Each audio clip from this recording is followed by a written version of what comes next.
बिस्मिल्लाहिर्रहमानिर्रहीम, अस्सलाम वालेकुम and welcome to my channel.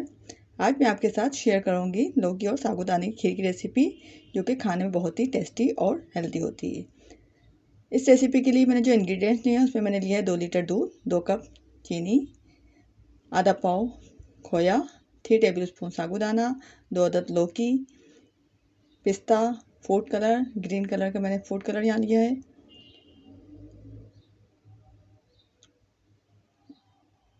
इसके अलावा मैंने लिया है यहाँ पर केवड़ा वाटर, जो कि हम खुशबू के लिए इस्तेमाल करेंगे। इन तमाम इंग्रेडिएंट्स के ज़रिए मैं तैयार करूँगी लौकी की खीर।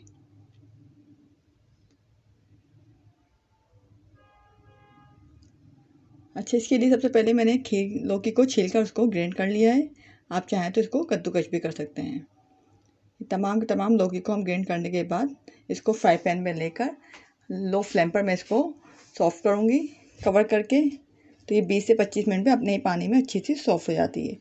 तो 20 से 25 मिनट में ये मैंने देखा तो चेक किया तो ये सॉफ्ट हो चुकी है, उसका पानी भी ड्राई हो चुका है। अगर आपकी लौकी में पानी कम है और वो उसमें सॉफ्ट नहीं हो पा रही है तो आप इसमें क्वार्टर कप पानी ऐड करके इसको सॉफ्ट कर सकते हैं। जब तो मेरी यहाँ पर लौकी सॉफ्ट हो रही थी, मैंने दूध को ही बॉयल करने के लिए रखा हुआ था। यहाँ पर मेरा दूध बॉयल हो चुका है। अब इस दूध में मैं ऐड करूँगी सबसे पहले साबूदाना। यहाँ जो 3 टेबल स्पून साबूदाना है उसको मैंने पानी में भिगोकर 15 से 20 मिनट तक के लिए रख दिया था। इसके बाद मैं इसका पानी फेंक कर इसके अंदर मैंने इसको शामिल कर दिया है।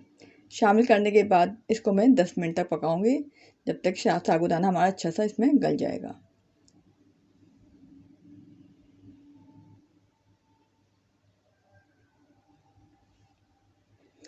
अब 10 मिनट तक पकाने के बाद अब मैं इसमें खोया शामिल कर रही हूँ।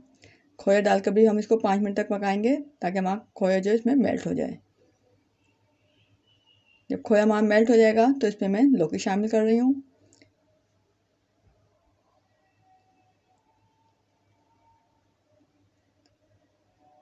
अब लौकी शामिल करने के बाद भी इसको हम कुछ देर पकाएंगे और फिर इसके बाद बाकी इंग्रेडिएंट इसमें शामिल करेंगे हम। अच्छी सारा काम जो है वो हम मीडियम टू फ्लेम पर कर रहे हैं।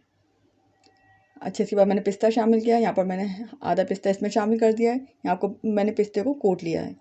कूटने के बाद इसमें मैंने आधा पिस्ता इसमें शामिल किया है, बाकी मैंने गार्निशिंग के लिए रख दिया है। पिस्ता शामिल करने के बाद मैं इसमें फूड कलर शामिल कर रही हूँ। यहाँ पर क्वार्टर स्पून मैंने फूड कलर को 3 टेबल स्पून केवड़ा वाटर में मिक्स करके इसमें शामिल कर दिया है। अब सबसे लास्ट में हम इसमें चीनी ऐड करेंगे, शुगर शामिल करेंगे।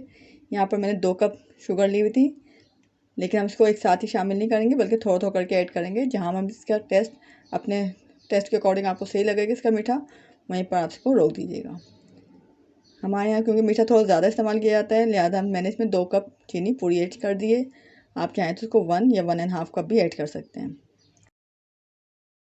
शुगर ऐड करने के बाद अब इसे मैं 30 से 35 मिनट तक लो फ्लेम पर पकाऊंगी, यहाँ तक कि अच्छी से गाढ़ी हो जाए।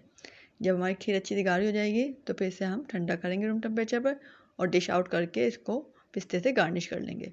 और करने के बाद फ्रीज़र में रख के 2 से 3 घंटे तक इसको ठंडा करेंगे और ठंडा करके इसको फिर हम सर्व करेंगे। ये खीर जो कि देखने और खाने दोनों में बहुत ही मज़ेदार होती है और लुकिंग वाइज और टेस्ट वाइज जो है वो पिस्ता आइसक्रीम जैसी लगती है, जिसको बच्चे और बड़े सभी बहुत शौक से खाते हैं। तो अगर आपको ये रेसिपी पसंद आए तो इसे ट्राई कीजिए, वीडियो को लाइक कीजिए, शेयर कीजिए, सब्सक्राइब कीजिए।